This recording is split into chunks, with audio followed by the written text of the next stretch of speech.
हज़रत अली उल मुर्तज़ा शेर खुदा का कौल बड़ा मशहूर है कि हज़रत अली उल मुर्तज़ा कूफा की मस्जिद में आप ये फरमाते थे, सलूनी क़ब्ल अन तफ़क़ुदूनी।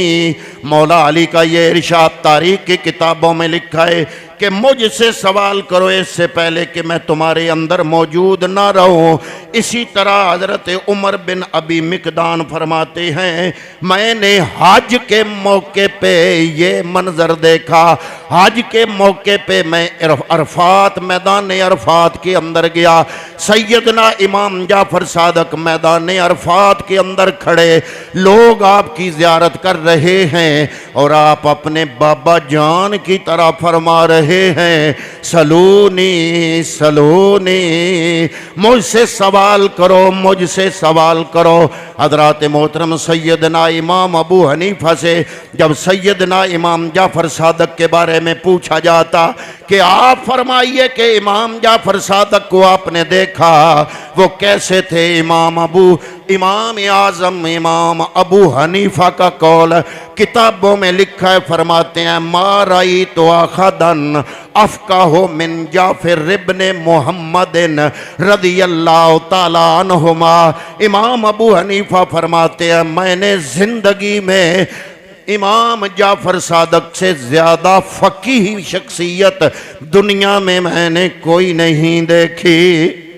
हज़रत मोहतरम कौन इमाम जाफर सादक?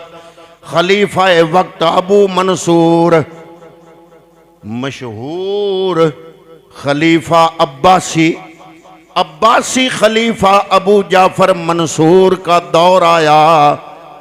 अबू जाफर मंसूर ने जब हजरत इमाम जाफर सादक की शोहरत सुनी और देखी और आपके दर पर साइलीन का हंजूम देखा और सुना लोगों से कि एक जम्मे गफीर होता है जो इमाम जाफर सादक के दर अक़दस पे हाज़िर रहता है, तो जैसे बादशाह हसद में मुब्तला हो जाते हैं, तो अबू जाफर मंसूर की भी यही हालत हो गई।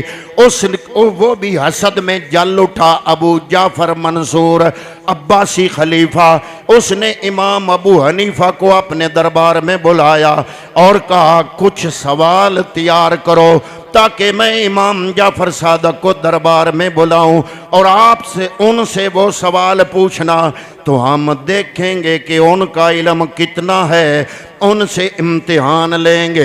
हज़रत इमाम आज़म अबू हनीफा कहते हैं कि खलीफा के कहने पर मैंने 40 सवाल अपने ज़हन में रख लिए और फिर इमाम जाफर सादक को दरबार में बुलाया गया। लेकिन जो ही हज़रत इमाम जाफर सादक अबू जाफर मंसूर के महल में तशरीफ़ लाए तो आपके चेहरे की हैबत मेरे ऊपर तारी हो गई, मेरे जिस्म पर कपकपी तारी हो गई। बादशाह की इतनी हैबत नहीं थी जितना रोबो जलाल अल्लाह ताला ने इमाम जाफर सादक को अता फरमाया था। जब तशरीफ़ लाए तो वो तख्त पर अबू जाफर मंसूर जो अब्बासी खलीफा था उसके साथ तख्त पर बैठ गए। मुझे कहा गया कि मैं सवाल पूछूं। मैंने जब भी मैंने इमाम जाफर सादक से कोई सवाल किया तो सैयदना इमाम जाफर सादक ने बड़े तहम्मुल से सवाल सुना, फिर बड़े तहम्मुल से फरमाया, अहलुल मदीना ते यकूलूना फी हाज़िहिल मसला कज़ा व अंतुम तकूलूना कज़ा व नखनो नकूलो कज़ा।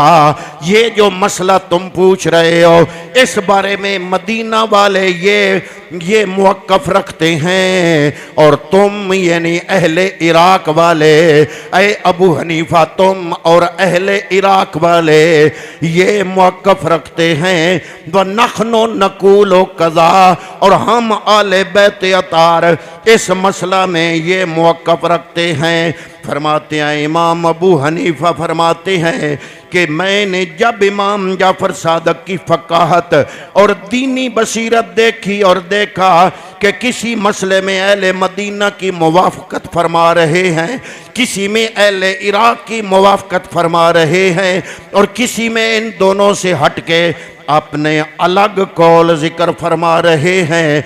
इमाम आज़म फरमाते हैं कि मैंने जब इमाम जाफ़र सादक की फ़क़ाहत और दीनी बसीरत देखी तो मैं इस नतीजे पर पहुंचा कि ये ज़माने से अलग थलग होकर भी ज़माने में रहने वाले हैं, क्योंकि तमाम ज़माने के उलूम पे इनकी नज़र है। 40 सवाल पूछे, 40 सवालों के जवाब में अहले मदीना का मौक़िफ़ भी पेश किया, अहले इराक़ का मौक़िफ़ भी पेश किया और अपनी मुवाफ़क़त का मौक़िफ़ भी पेश किया। जहाँ जहाँ अपने हवाले से इख्तलाफ राय थी वहाँ अपना मौक़िफ़ पेश किया। इमाम अबू हनीफ़ा फरमाते हैं आलमुन्नास आलमुहुम बे इख्तलाफिन्नास, हमारे ज़माने के अंदर उसको ज़्यादा आलिम जाना जाता है जो हर मसले में हर ग्रोह का मौक़िफ़ भी जानता हो, उनके दलाइल भी जानता हो और अपना मौक़िफ़ उस पर अपने दलाइल भी पेश करना जानता हो। हज़रात मोहतरम इमाम जाफ़र सादक के बारगाह में एक बंदा आ गया, उसका ज़हन ये था, सोच ये थी कि मैं इमाम जाफ़र सादक के बारे में, हज़रत अबू बकर और हज़रत उमर के बारे में कोई सवाल करूँगा, ये जवाब देंगे तो मैं जाऊँगा लोगों को इनका जवाब बताऊँगा। किसी ने आप थे हज़रत सैयदना अबू बकर सिद्दीक और उमर फ़ारूक के बारे में, दोनों शेखैन के बारे में पूछा और पूछने वाले का ये दिल था कि शायद कोई ऐसी बात करें जो उसके काम आ जाए। तो इमाम जाफ़र सादक ने एक जुमला इरशाद फरमाया इन्ना का तसअलुनी अन रजुलैने कद अकला मिन समारिल जन्ना, तू मुझसे ऐसी दो शख्सियात के बारे में पूछ रहा है जो दोनों शख्सियात इस वक्त भी जन्नत का फल खा रहे हैं। हज़रात मोहतरमा इमाम अहले बैत की रवायत करदा हदीस के मुताबिक इमाम ज़हबी रहमतुल्लाह तआला अलैह बहुत बड़े इमाम हुए तारीख के और हदीस के बहुत बड़े इमाम।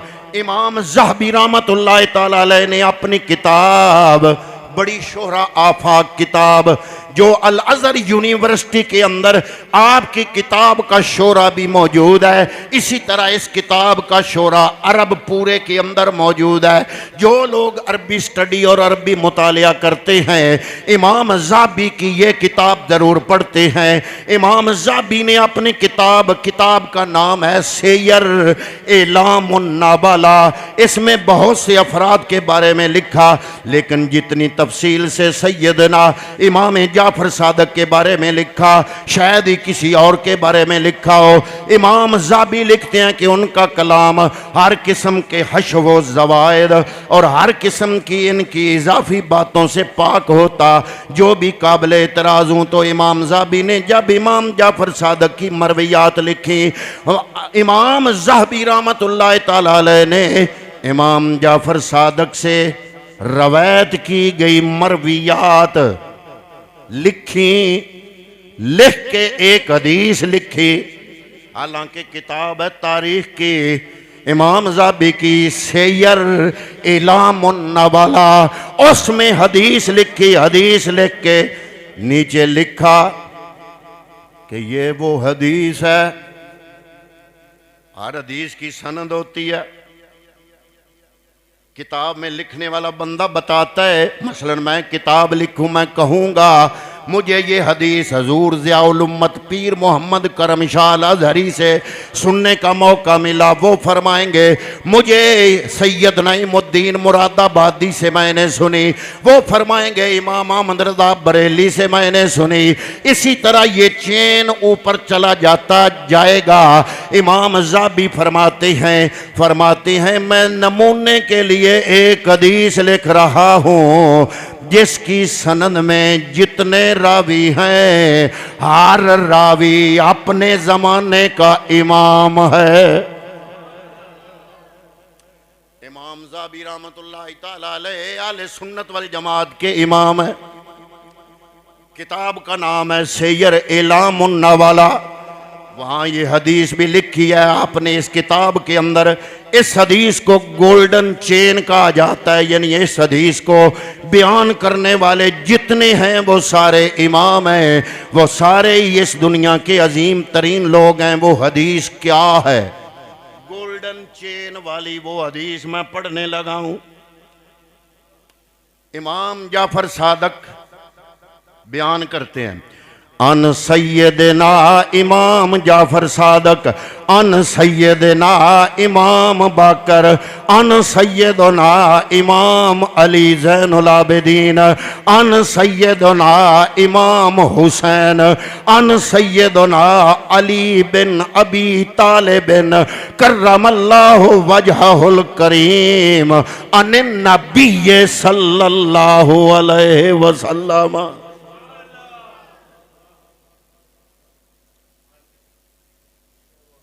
सोने का जुमला, इसको गोल्डन चेन का नाम दिया मुहद्दिसीन ने इस हदीस को।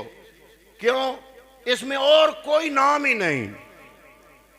अन जाफिर अन सैयदना इमाम जाफर सादिक, अन सैयदना इमाम बाकर, अन सैयदना अली ज़ैनुल आबिदीन, अन सैयदना इमामुल हुसैन, अन सैयदना अली इब्न अबी तालिबिन कर्रमल्लाहु वजहुल करीम अन नबी सल्लल्लाहु अलैहि वसल्लम। तो ये सारे आइमा अहले बैत मौला अली से रवायत करते हैं, मौला अली नबी से रवायत करते हैं। आओ हदीस सुनो, हदीस कौन सी है?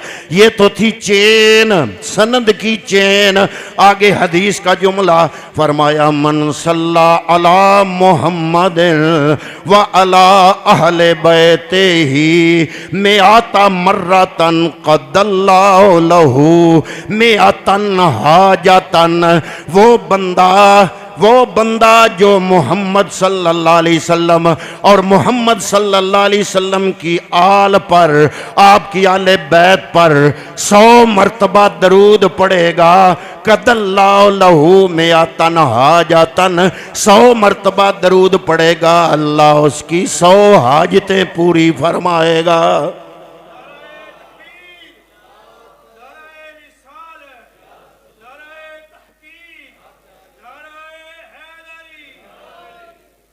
बड़े बड़े इमाम आपकी खिदमत में इल्म लेने आते। कि नाम आपने सुना होगा, इमाम सुफियान सोरी।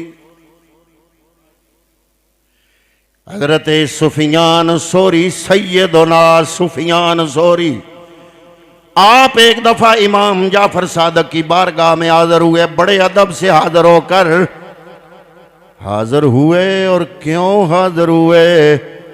जिस तरह इस दौर में लोग बड़े इमामों के पास हदीस लेने जाते हैं, उस जमाने में ये बड़े बड़े इमाम दूसरे इमामों के पास हाजिर होने का और मकसद कोई नहीं होता था, हदीस लेने जाते थे। क्यों? उनके पास हदीस है जी, मैं ले आऊं।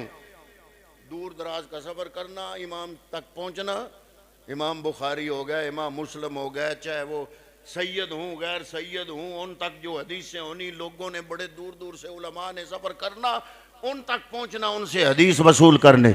हजरत सुफियान सैयदना सुफियान सोरी एक दफ़ा सैयदना इमाम जाफर सादक की बारगाह में हाजिर हुए। बड़े अदब से हाजिर हुए। क्यों हाजिर हुए? जिस तरह उस दौर में के अंदर बड़े इमामों के पास हदीस लेने जाते थे, तो सुफियान सोरी भी हदीस की इजाज़त लेने गए, दुजानु होके बैठ गए। फिर अर्ज किया, इमाम हद्दसनी हद्दसनी, मुझे हदीस सुनाए। तो इमाम जाफर सादक ने हजरत सुफियान सोरी का चेहरा देखा, फिर फरमाया, अम्मा इन्नी उहद्दिसुका वमा कसरतुल हदीस लका बिखैरिन।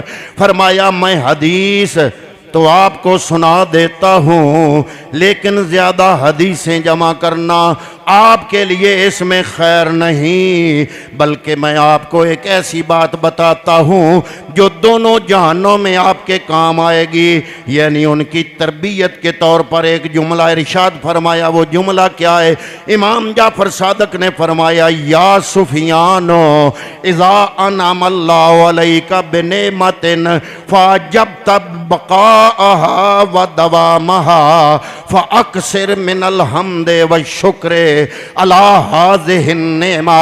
आपने फरमाया सुफियान सोरी हदीस लेने के लिए आए हो, हदीस तो मैं सुना दूंगा लेकिन ज़्यादा हदीसें जमा करना तेरे लिए खैर नहीं। मैं तेरे लिए एक ऐसा जुमला बोलता हूँ जिस पे अमल करोगे तो खैर ही खैर है। ऐ सुफियान, जब अल्लाह ताला आप पर कोई नेमत करे और आप इस नेमत का बका और इसके दवाम को चाहें कि ये नेमत मेरे पास बाकी रहे, तो फिर इस नेमत पर अल्लाह की हमद और शुक्र अदा किया करो, क्योंकि अल्लाह का फरमान है ला इन शकर तुम लाज़ीदन्नकुम वला इन कफर तुम इन्ना अज़ाबी लशदीद।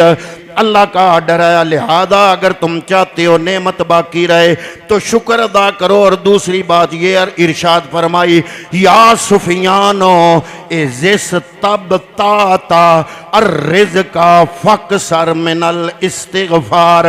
ऐ सुफियान, अगर रिज़्क़ की तंगी होने लगे, अगर रिज़्क़ अल्लाह की तरफ से तेरे पास आहिस्ता आहिस्ता पहुंचना शुरू हो जाए, तुम उसको कम महसूस करने लगो, तो क्या करो, तो ज़्यादा इस्तिग़फ़ार किया करो, क्योंकि अल्लाह ने कुरान मजीद में फरमाया फ़कुल तुस्तग़फ़िरू रब्बकुम इन्नहु काना गफ़्फ़ारा युरसिलिस समा अलैकुम मिदरारा व युमदिदकुम बिअम्वालिन व बनीना व यजअल लकुम जन्नातिन व यजअल लकुम अनहारा।